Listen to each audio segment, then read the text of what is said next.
Kusoo dhawaada jaamacadda SIU oo idin diyaarisay adeeg waxbarasho heer sare ah oo aad ku rumayn karto riyooyinkaaga. Jaamacadda SIU waa hay'ad waxbarasho oo bixisa tacliin sare, waxayna ku diyaarisay takhasusyada soo socda oo leh baraatikadii ardayga u baahnaa. Kulliyadda daaweynta iyo qalliinka oo ku diyaarisay Bachelor of Medicine and Surgery.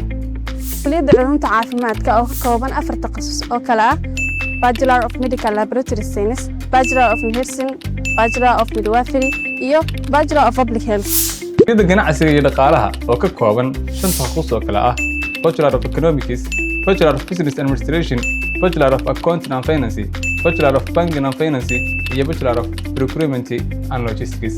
Kulliyadda injineeriyadda iyo culuumta tiknoolajiyadda oo ka kooban 3 takhasus oo kala ah Bachelor of Civil Engineering, Bachelor of Computer Science, iyo Bachelor of Networking and Telecommunication.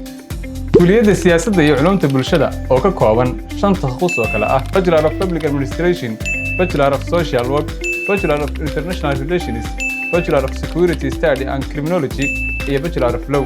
Kulliyadda culuumta beeraha iyo deegaanka oo ku diyaarisay Bachelor of Agricultural Science. Kulliyadda shareecada iyo qaanuunka oo ku diyaarisay Bachelor of Sharia and Law. Kulliyadda waxbarashada oo ka kooban 3 takhasus oo kala ah Bachelor of Biology and Chemistry, Bachelor of Maths and Physics, iyo Bachelor of Geography and History. Ardayga Soomaaliyeedu kaliya kumaanaan diyaarinin fasal aad wax ku barato, balse waxaan ku diyaarinay bay'ad ku habboon horumarinta naftaada oo leh tababaradii iyo xirfadihii uu ardaygu u baahnaa.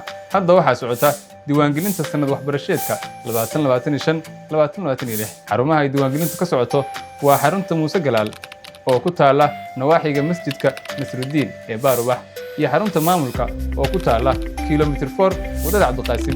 Saacadaha shaqadu waa 7:00 subaxnimo ilaa 4:00 galabnimo. Wixii faahfaahin ah fadlan wac lambarada hoose.